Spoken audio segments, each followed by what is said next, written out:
back. The Jamaica Paralympic Association, in collaboration with the University of the West Indies through the Faculty of Sport, as well as the Commonwealth Games Federation, on Thursday announced the launch of the inaugural Gather, Adjust, Prepare and Sustain Agreement, known as the GAPS program for the Americas and the Caribbean. Valentina Thompson tells us more. The GAPS program will run from April 16 through to 22 and will see para-athletes and coaches receiving additional training, resources, and skills in order to increase their capacity. President of the Jamaica Paralympic Association, Christopher Samuda, further outlined the rationale behind the initiative. The reason for the initiative is to ensure that we have coaches. Yes, you may call it a shortage of coaches, which is both, of course, at the Olympic level and Paralympic level. We don't have coaches at the international level that, of course, will be conducting clinics internationally. We have, of course, the best coaches in the Olympic movement in terms of track and field. That's indisputable.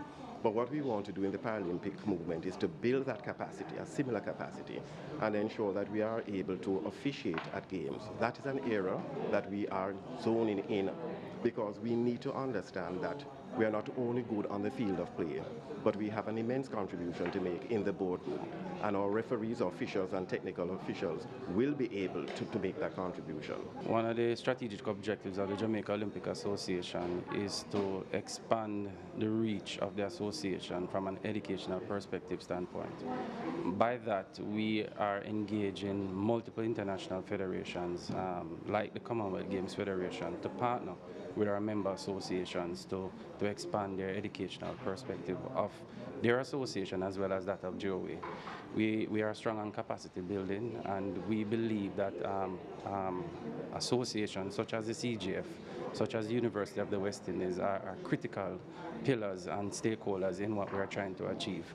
I think this GAPS program is just a step in the right direction, and there are many other programs such as the USSA Sporting Academy MOU, as well as the one that we would have signed with the University of the West Indies directly as GOA, to give our members that opportunity to self-actualize through education and capacity building.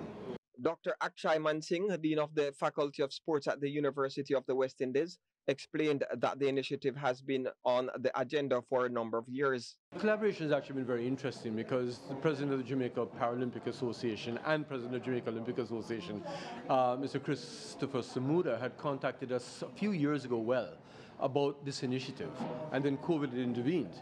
Separately, Dr. Chris Jenkins, who's now the President of the Paralympic Association worldwide, contacted us on behalf of the Commonwealth Games Federation, saying that they want to start this initiative in the Americas, having done it successfully elsewhere in the world, in Birmingham, and they were then planning for South Africa. Well, happily, the three entities got together, and Dr. Shamela Rupchan Martin, our Deputy Dean, actually went to the GAPS program in Stellenbosch in South Africa, where she was able to partake in that program and bring it home to the Americas. So it's been a great initiative, and the fact that it's spread beyond the Caribbean to the Falkland Islands for this initial camp just tells you about how excited we are to have the whole Americas involved. Valentina Thompson, CVM Sports.